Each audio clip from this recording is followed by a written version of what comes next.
പിണറായി എന്ന കപ്പിത്താന്റെ ടൈറ്റാനിക് ആടി ഉലയുകയാണ് സാർ. അധികം വൈകാതെ തന്നെ കപ്പൽ ഏതെങ്കിലും മഞ്ഞുമലയിലേക്ക് ഇടിച്ചങ്ങ് കയറും. അതിന്റെ ആദ്യപടി എന്തായാലും കടന്നിട്ടുണ്ട്. അറിഞ്ഞില്ലേ, മുഖ്യന്റെ മകൾ വീണ വിജയനെ SFIO പൂട്ടി. ചെയ്തു കൂട്ടിയ തട്ടിപ്പൊക്കെ അവർ തെളിവോടെ പൊക്കി. അതെ, ഒരു അറസ്റ്റിനുള്ള വകയുണ്ട്. സംഭവം എന്താണെന്നാൽ, മാസപ്പടി കേസിൽ മുഖ്യമന്ത്രി പിണറായി വിജയന്റെ മകൾ വീണ വിജയനെ പ്രതി ചേർത്തുകൊണ്ട് സീരിയസ് ഫ്രോഡ് ഇൻവെസ്റ്റിഗേഷൻ ഓഫീസിന്റെ കുറ്റപത്രമാണ് നിലവിലെ ചർച്ചകൾക്കൊക്കെ തുടക്കമിട്ടത്. എക്സാലോജിക്കും ശശിധരൻ കർത്തയും CMRലും കൂടാതെ സഹോദര സ്ഥാപനങ്ങളും ഇതിൽ പ്രതികളാണ്. സേവനമൊന്നും നൽകാതെ വീണ വിജയൻ ഏകദേശം 2.25 കോടി കൈപ്പറ്റി എന്നാണ് കണ്ടെത്തിയത്. അത് കുറഞ്ഞു പോയെങ്കിലേ ഉള്ളൂ. എന്തായാലും തുടർന്നുള്ള പ്രോസിക്യൂഷൻ നടപടികൾക്ക് കേന്ദ്ര കമ്പനികാര്യ മന്ത്രാലയം അനുമതി നൽകിയിട്ടുണ്ട്. അതായത് കമ്പനികാര്യ ചട്ടം 447 വകുപ്പാണ് പ്രതികൾക്കെതിരെ ചുമത്തിയിരിക്കുന്നത്. ഇത് പ്രകാരം കുറഞ്ഞത് 6 മാസം മുതൽ 10 വർഷം വരെയെങ്കിലും തടവ് ശിക്ഷ കിട്ടാവുന്ന വകുപ്പാണിത്. വെട്ടിപ്പ് നടത്തിയ തുകയോ അതിന്റെ 3 ഇരട്ടിയോ പിഴയായും ചുമത്താമെന്നും വകുപ്പ് നിർദ്ദേശിക്കുന്നുണ്ട്.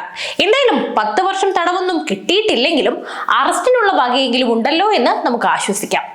എന്തായാലും എന്റെ സുഹൃത്തുക്കളെ, എനിക്കിപ്പോ കുറച്ച് പഴഞ്ചൊല്ലുകളാണ് വായിൽ വരുന്നത്. അതായത്, പലനാൾ കള്ളൻ ഒരു നാൾ പിടിയിൽ, ദുഷ്ടനെ പന പോലെ വളർത്തും, പിന്നെ മലനടിച്ച് താഴെ കിടക്കും, ഇങ്ങനെ നമ്മുടെ ബഹുമാനപ്പെട്ട മുഖ്യമന്ത്രിയുടെ അവസ്ഥയ്ക്ക് ഇതിലിപ്പോ ഏറ്റവും കൂടുതൽ യോജിക്കുന്നത് എന്താണെന്ന് നിങ്ങൾ തന്നെ പറയും. കമ്മ്യൂണിസ്റ്റ് പാർട്ടി, തൊഴിലാളി വർഗത്തിന്റെ പാർട്ടി എന്നൊക്കെ വാദോരാതെ പറഞ്ഞുകൊണ്ടിരിക്കുന്ന കൂട്ടരുടെ അടുത്ത് നിന്നാണ് ഇന്ന് ലോകത്തുള്ള സകല തട്ടിപ്പും വെട്ടിപ്പും സംഭവിച്ചു കൊണ്ടിരിക്കുന്നത് എന്നതാണ് ഏറ്റവും വലിയ വിരോധാഭാസം. തൊഴിലാളി പാർട്ടിയുടെ ഇക്കഴിഞ്ഞ 2 ഭരണം കൊണ്ട് തൊഴിലാളി വർഗം പണിയെടുത്തിട്ടും പട്ടിണി കിടക്കേണ്ട അവസ്ഥയാണ്. ഇങ്ങനെ പോയാൽ ഇവരൊക്കെ നമ്മളെ കുത്തുപാളി എടുപ്പിക്കും എന്നതിൽ ഒരു സംശയവും വേണ്ട. ഇപ്പോ ഈ കേസ് വന്നതുകൊണ്ട് ഒന്നും സംഭവിക്കാൻ പോകുന്നൊന്നുമില്ല എന്ന വ്യക്തമായ ബോധമൊക്കെ നമുക്കുണ്ട്. പക്ഷേ ഇതുകൊണ്ട് ആകെയുള്ള ഒരു പ്രതീക്ഷ എന്താണെന്ന് വെച്ചാൽ, മുഖ്യമന്ത്രിയുടെ മകൾ കേസിൽ പ്രതിയാണെന്ന വിവരം പുറത്തു വന്നത് പാർട്ടി കോൺഗ്രസ് മധുരയിൽ നടക്കുന്ന സമയത്താണ്. മുഖ്യമന്ത്രി പിണറായിക്ക് പ്രായപരിധിയിൽ ഇളവ് നൽകണോ എന്ന കാര്യത്തിൽ അവിടെ ഭീകര ചർച്ചകൾ നടക്കവെയാണ് ഈ വാർത്ത പുറത്തു വരുന്നതും. അടുത്ത തെരഞ്ഞെടുപ്പിലും പിണറായി വിജയൻ തന്നെ ഇടതുമുന്നണിയെ നയിക്കുമെന്ന സൂചനയ്ക്കിടയിലാണ് ഇത്തരമൊരു വിവാദ വാർത്ത എത്തുന്നത്. ചിലപ്പോൾ ഒരു പക്ഷേ ഇക്കാര്യം കൊണ്ട് ആ ആലോചന അവരങ്ങ് മറന്നു കളഞ്ഞേക്കാം. പക്ഷേ ക്യാപ്റ്റന്റെ കാര്യമായോണ്ട് അത് പറയാനും പറ്റില്ല. ഒക്കെ നമ്മുടെ ഭാഗ്യം പോലെ ഇരിക്കും. ഇനി നമ്മൾ മാസപ്പടി വിഷയത്തിലേക്ക് തിരികെ വരികയാണെങ്കിൽ, മുഖ്യമന്ത്രിയുടെ മകൾ വീണ ടി, CMRL MD ആയ Sasidharan Kartha, CMRL CGM finance P Suresh Kumar അടക്കമുള്ളവർക്കെതിരെയാണ് പ്രോസിക്യൂഷൻ അനുമതി. വീണയ്ക്കും എക്സാലോജിക് സൊല്യൂഷൻസിനും 2.25 കോടി രൂപയാണ്, അതായത് കൃത്യം പറഞ്ഞാൽ 2.70 കോടി രൂപയാണ് അനധികൃതമായി കിട്ടിയത്. CMRL നിന്നും എംപവർ ഇന്ത്യ എന്ന കമ്പനിയിൽ നിന്നുമാണ് ഈ പണം എക്സാലോജിക്കിലേക്ക് എത്തിയത്. ശശിധരൻ കർത്തയും ഭാര്യയുമാണ് എംപവർ ഇന്ത്യ കമ്പനിയുടെ ഡയറക്ടർമാർ. വീണ ടിക്കും ശശിധരൻ കർത്തയ്ക്കും എക്സാലോജിക് സൊല്യൂഷൻസിനും CMRLനുമെതിരെയാണ് കുറ്റം ചുമത്തിയിരിക്കുന്നത്.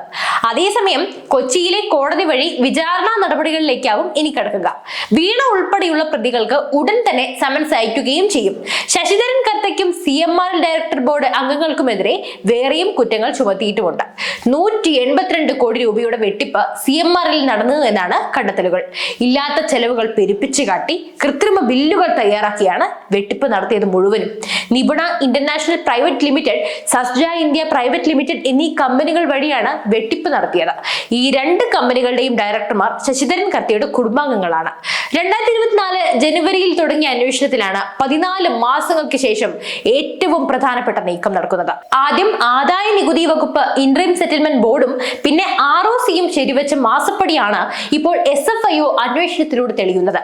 സാമ്പത്തിക ക്രമക്കേട് കേസിൽ മുഖ്യമന്ത്രിയുടെ മകൾ പ്രോസിക്യൂഷൻ നടപടികൾ ഇനി നേരിടേണ്ടി വരുമെന്നതാണ് നിർണായകമായ ഒരു കാര്യം. ഇനി ഇതിലെ ഏറ്റവും രസമുള്ള ഒരു കാര്യം എന്താണെന്ന് അറിയാമോ? ഒരു തരത്തിൽ പറഞ്ഞാൽ നമ്മളൊക്കെ തന്നെയല്ലേ ഇവർക്ക് വളം വെച്ച് കൊടുക്കുന്നത്. എന്ത് വന്നാലും ഇവന്മാർക്കൊന്നും ഒന്നും സംഭവിക്കില്ല എന്ന നല്ല ധൈര്യമൊക്കെ ഇവർക്കുണ്ട്. കൂടാതെ ആകാശം ഇടിഞ്ഞു വീണാലും നമ്മൾ ഇവനൊക്കെ തന്നെ വോട്ട് ചെയ്യുമെന്ന ഓവർ കോൺഫിഡൻസും ഉണ്ട്. LDFും UDFും BJPയും സകലരും കണക്കൊക്കെ തന്നെ ഇതിലിനി ആര് കേരളം ഭരിച്ചാലാണ് നമ്മളൊക്കെ രക്ഷപ്പെടാൻ പോകുന്നത് എന്നാണ് അറിയാൻ മേലാത്തത്. നിങ്ങൾക്ക് എന്ത് തോന്നുന്നു? അടുത്തത് ആര് വരണമെന്നാണ് നിങ്ങളുടെ ആഗ്രഹം? തീർച്ചയായും അത് കമന്റിൽ രേഖപ്പെടുത്തൂ. പുതിയൊരു വാർത്തയും വിഷയമായി വീണ്ടും എത്തും വരെ നന്ദി.